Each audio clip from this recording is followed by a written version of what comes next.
दक्षिण सोलापूर तालुक्यातील मंद्रुप नाईकनगर तांडा येथे अत्यंत दुर्दैवी घटना घडली असून शेततळ्यात बुडून 2 शाळकरी मुलांचा मृत्यू झाला।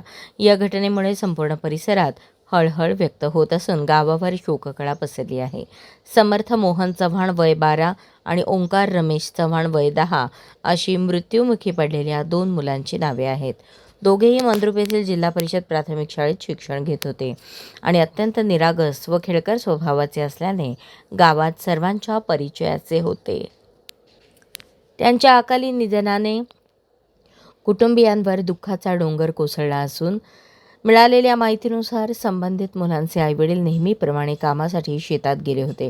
दुपारच्या सुमारास दोन्ही मुले खेळत खेळत आपल्या शेताजवळ गेली।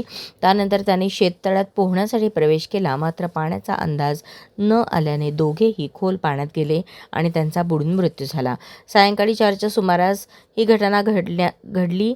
बराच वेळ झाले मुले घरी न आल्याने आईवडिलांनी त्यांचा शोध घेतला। गावातील नागरिकांनीही शोध मोहीम हाती घेतली।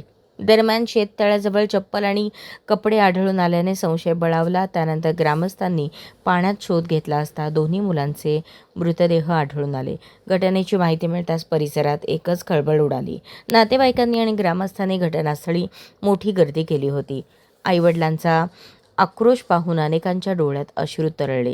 संपूर्ण तांड्यावर शोकमय वातावरण निर्माण झाले। घटनेनंतर ग्रामीण भागातील शेततळी सुरक्षेचा प्रश्न पुन्हा ऐरणीवर आला आहे। अनेक शेततळ्यांभोवती संरक्षण भिंत, जाळी किंवा इशारा फलक नसल्यामुळे लहान मुलांच्या जीवाला धोका निर्माण होण्याची भावना ग्रामस्थांनी व्यक्त केली।